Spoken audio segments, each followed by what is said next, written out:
नमस्ते मेरे प्यारे दोस्तों। आज मैं आपको सुनाऊंगी प्रेमचंद जी का उपन्यास गोदान भाग 19। मिर्जा खुर्शीद का हाथा क्लब भी है, कचहरी भी, अखाड़ा भी। दिन भर जमघट लगा रहता है। मोहल्ले में अखाड़े के लिए कहीं जगह नहीं मिलती थी। मिर्जा ने एक छप्पर डलवा कर अखाड़ा बनवा दिया है। वहां नित्य 150 लड़नतिये आ जुटते हैं। मिर्जा जी भी उनके साथ जोर करते हैं। मोहल्ले की पंचायतें भी यही होती हैं। मियाँ बीबी और सास बहू और भाई भाई के झगड़े टंटे यही चुकाए जाते हैं। मोहल्ले के सामाजिक जीवन का यही केंद्र है और राजनीतिक आंदोलन का भी। आए दिन सभाएं होती रहती हैं। यही स्वयंसेवक टिकते हैं, यही उनके प्रोग्राम बनते हैं, यहीं से नगर का राजनीतिक संचालन होता है। पिछले जलसे में मालती नगर कांग्रेस कमेटी की सभानेत्री चुन ली गई है। तब से इस स्थान की रौनक और भी बढ़ गई। गोबर को यहाँ रहते साल भर हो गया। अब वह सीधा साधा ग्रामीण युवक नहीं है। उसने बहुत कुछ दुनिया देख ली और संसार का रंग ढंग भी कुछ कुछ समझने लगा है। मूल में वह अब भी देहाती है। पैसे को दांत से पकड़ता है, स्वार्थ को कभी नहीं छोड़ता और परिश्रम से जी नहीं चुराता, न कभी हिम्मत हारता है। लेकिन शहर की हवा उसे भी लग गई है। उसने पहले महीने में तो केवल मजूरी की और आधा पेट खाकर थोड़े से रुपए बचा लिए। फिर वह कचालों और मटर और दही बड़े के खोलचे लगाने लगा। इधर ज्यादा लाभ देखा तो नौकरी छोड़ दी। गर्मियों में शरबत और बर्फ की दुकान भी खोल दी। लेन देन में खरा था, इसलिए उसकी साख जम गई। जाड़े आए तो उसने शरबत की दुकान उठा दी और गर्म चाय पिलाने लगा। अब उसकी रोजाना आमदनी 2.5-3 रुपए से कम नहीं है। उसने अंग्रेजी फैशन के बाल कटवा लिए हैं, महीन धोती और पंप शू पहनता है। एक लाल ऊनी चादर खरीद ली और पान सिगरेट का शौकीन हो गया है। सभाओं में आने जाने से उसे कुछ कुछ राजनीतिक ज्ञान भी हो चला है। राष्ट्र और वर्ग का अर्थ समझने लगा है। सामाजिक रूढ़ियों की प्रतिष्ठा और लोक निंदा का भय अब उसमें बहुत कम रह गया है। आए दिन की पंचायतों ने उसे निस्संकोच बना दिया है। जिस बात के पीछे वह यहाँ घर से दूर मुंह छिपाए पड़ा हुआ है, उसी तरह की, बल्कि उससे भी कहीं निंदास्पद बातें यहाँ नित्य हुआ करती हैं और कोई भागता नहीं। फिर वही क्यों इतना डरे और मुंह चुराए। इतने दिनों में उसने एक पैसा भी घर नहीं भेजा। वह माता पिता को रुपए पैसे के मामले में इतना चतुर नहीं समझता। वे लोग तो रुपए पाते ही आकाश में उड़ने लगेंगे। दादा को तुरंत गया करने की और अम्मा को गहने बनवाने की धुन सवार हो जाएगी। ऐसे व्यर्थ के कामों के लिए उसके पास रुपए नहीं हैं। अब वह छोटा मोटा महाजन है। पड़ोस के एक्के वालों, गढ़ीवानों और धोबियों को सूद पर रुपए उधार देता है। इस 10-11 महीने में ही उसने अपनी मेहनत और किफ़ायत और पुरुषार्थ से अपना स्थान बना लिया है और अब जुनिया को यहीं लाकर रखने की बात सोच रहा है। तीसरे पहर का समय है। वह सड़क के नल पर नहाकर आया है और शाम के लिए आलू उबाल रहा है कि मिर्जा खुर्शीद आकर द्वार पर खड़े हो गए। गोबर अब उनका नौकर नहीं है, पर अदब उसी तरह करता है और उनके लिए जान देने को तैयार रहता है। द्वार पर जाकर पूछा, क्या हुक्म है सरकार? मिर्जा ने खड़े खड़े कहा, तुम्हारे पास कुछ रुपए हों तो दे दो। आज 3 दिन से बोतल खाली पड़ी हुई है, जी बहुत बेचैन हो रहा है। गोबर ने इसके पहले भी 2-3 बार मिर्जा जी को रुपए दिए थे, पर अब तक वसूल न सका था। तकाजा करते डरता था और मिर्जा जी रुपए लेकर देना न जानते थे। उनके हाथ में रुपए टिकते ही न थे। इधर आए उधर गायब। ये तो न कह सका, मैं रुपए न दूंगा या मेरे पास रुपए नहीं हैं। शराब की निंदा करने लगा, आप इसे छोड़ क्यों नहीं देते सरकार? क्या इसके पीने से कुछ फायदा होता है?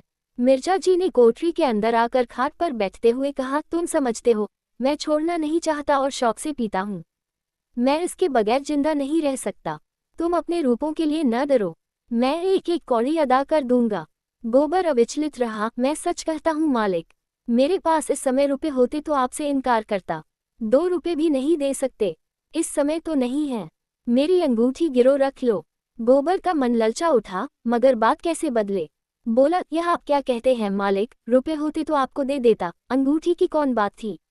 मिर्जा ने अपने स्वर में बड़ा दीन आग्रह भरकर कहा, मैं फिर तुमसे कभी न मांगूंगा गोबर, मुझसे खड़ा नहीं हुआ जा रहा है। इस शराब की बदौलत मैंने लाखों की हैसियत बिगाड़ दी और भिखारी हो गया। अब मुझे भी जिद पड़ गई है कि चाहे भीख ही मांगनी पड़े, इसे छोड़ूंगा नहीं। जब गोबर ने अब की बार इनकार किया तो मिर्जा साहब निराश होकर चले गए। शहर में उनके हजारों मिलने वाले थे, कितने ही उनकी बदौलत बन गए थे।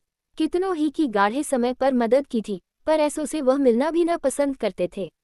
उन्हें ऐसे हजारों लटके मालूम थे, जिनसे वह समय समय पर रूपों के ढेर लगा देते थे, पर पैसे की उनकी निगाह में कोई कद्र न थी।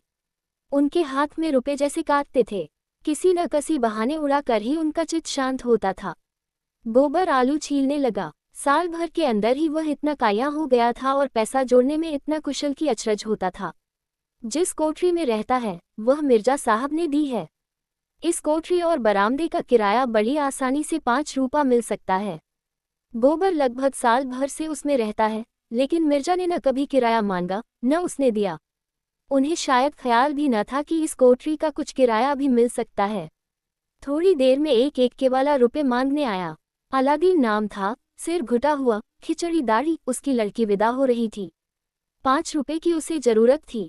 गोबर ने उसे 1 आना रुपया सूद पर दे दिए। अलादीन ने धन्यवाद देते हुए कहा, भैया अब बाल बच्चों को बुला लो, कब तक हाथ से ठोंकते रहोगे। गोबर ने शहर के खर्च का रोना रोया, थोड़ी आमदनी में गृहस्थी कैसे चलेगी। अलादीन बीड़ी जलाता हुआ बोला, खर्च अल्लाह देगा भैया, सोचो कितना आराम मिलेगा। मैं तो कहता हूँ जितना तुम अकेले खर्च करते हो उसी में गृहस्थी चल जाएगी। औरत के हाथ में बड़ी बरकत होती है। खुदा कसम, जब मैं अकेला यहाँ रहता था तो चाहे कितना ही कमाऊं, खा पी सब बराबर। बीड़ी तमाकू को भी पैसा न रहता। उस पर हैरानी, थके मांदे आओ तो घोड़े को खिलाओ और टहलाओ, फिर नानबाई की दुकान पर दौड़ो। नाक में दम आ गया। जब से घरवाली आ गई है उसी कमाई में उसकी रोटियां भी निकल आती हैं और आराम भी मिलता है। आखिर आदमी आराम के लिए ही तो कमाता है। जब जान खपा कर भी आराम न मिला तो जिंदगी ही गारत हो गई। मैं तो कहता हूँ तुम्हारी कमाई बढ़ जाएगी भैया। जितनी देर में आलू और मटर उबालते हो उतनी देर में 2-4 प्याले चाय बेच लोगे। अब चाय 12 मास चलती है। रात को लेटोगे तो घरवाली पाँव दबाएगी, सारी थकान मिट जाएगी। ये बात गोबर के मन में बैठ गई। जी उचाट हो गया। अब तो वह झुनिया को लाकर ही रहेगा। आलू चूल्हे पर चढ़े रह गए और उसने घर चलने की तैयारी कर दी, मगर याद आया कि होली आ रही है, इसलिए होली का सामान भी लेता चले। कृपण लोगों में उत्सवों पर दिल खोलकर खर्च करने की जो एक प्रवृत्ति होती है वो उसमें भी सजग हो गई। आखिर इसी दिन के लिए तो कौड़ी कौड़ी जोड़ रहा था। वह माँ, बहनों और झुनिया सबके लिए एक एक जोड़ी साड़ी ले जाएगा। होरी के लिए एक धोती और एक चादर, सोना के लिए तेल की शीशी ले जाएगा और एक जोड़ा चप्पल, रूपा के लिए एक जापानी गुड़िया और झुनिया के लिए एक पिटारी जिसमें तेल, सिंदूर और आईना होगा। बच्चे के लिए टोप और फ्रॉक जो बाजार में बना बनाया मिलता है। उसने रुपए निकाले और बाजार चला। दोपहर तक सारी चीजें आ गईं। बिस्तर भी बंधा गया। मोहल्ले वालों को खबर हो गई गोबर घर जा रहा है। कई मर्द औरतें उसे विदा करने आए। गोबर ने उन्हें अपना घर सौंपते हुए कहा, तुम ही लोगों पर छोड़े जाता हूँ। भगवान ने चाहा तो होली के दूसरे दिन लौटूंगा। एक युवती ने मुस्कुरा कर कहा, मेहरिया को बिना लिए न आना, नहीं घर में न घुसने पाओगे। दूसरी प्रौढ़ा ने शिक्षा दी, हाँ और क्या, बहुत दिनों तक चूल्हा फूंक चुके, ठिकाने से रोटी तो मिलेगी। गोबर ने सबको राम राम किया। हिंदू भी थे, मुसलमान भी थे, सभी में मित्र भाव था, सब एक दूसरे के दुख दर्द के साथी थे। रोजा रखने वाले रोजा रखते थे, एकादशी रखने वाले एकादशी, कभी कभी विनोद भाव से एक दूसरे पर छींटे भी उड़ा लेते थे। गोबर अलादीन की नमाज को उठा बैठी कहता, अलादीन पीपल के नीचे स्थापित सैकड़ों छोटे बड़े शिवलिंगों को बदखरे बनाता, लेकिन सांप्रदायिक द्वेष का नाम भी न था। गोबर घर जा रहा है, सब उसे हंसी खुशी विदा करना चाहते हैं। इतने में भूरे इक्का लेकर आ गया। अभी दिन भर का धावा मार कर आया था। खबर मिली गोबर जा रहा है, वैसे ही इक्का इधर फेर दिया। घोड़े ने आपत्ति की, उसे कई चाबुक लगाए। गोबर ने इक्के पर सामान रखा, इक्का बड़ा, पहुंचाने वाले गली के मोड़ तक पहुंचाने आए। तब गोबर ने सबको राम राम किया और इक्के पर बैठ गया। सड़क पर इक्का सरपट दौड़ा जा रहा था। गोबर घर जाने की खुशी में मस्त था, भूरे उसे घर पहुंचाने की खुशी में मस्त था, और घोड़ा था पानीदार, उड़ा चला जा रहा था। बात की बात में स्टेशन आ गया। गोबर ने प्रसन्न होकर 1 रुपया कमर से निकालकर भूरे की तरफ बढ़ाकर कहा, लो घर वालों के लिए मिठाई लेते जाना। भूरे ने कृतज्ञता भरे तिरस्कार से उसकी ओर देखा, तुम मुझे गैर समझते हो भैया, एक दिन जरा इक्के पर बैठ गए तो मैं तुमसे इनाम लूंगा। जहां तुम्हारा पसीना गिरे वहां खून गिराने को तैयार हूँ। इतना छोटा दिल नहीं पाया है, और ले भी लूं तो घरवाली मुझे जीता न छोड़ेगी। गोबर ने फिर कुछ न कहा, लज्जित होकर अपना असबाब उतारा और टिकट लेने चल दिया। दोस्तों, यहाँ पर गोदान का भाग 19 समाप्त होता है। गोदान भाग 20 सुनने के लिए डिस्क्रिप्शन में दिए गए लिंक पर क्लिक करें या फिर गोदान प्लेलिस्ट में जाकर आप गोदान के सारे पार्ट सुन सकते हैं। धन्यवाद दोस्तों। वीडियो को लाइक करें और अपनी राय कमेंट बॉक्स में ज़रूर दें और हाँ, चैनल को सब्सक्राइब भी कर लें ताकि आपको हमारे सारे अपडेट्स मिलते रहें।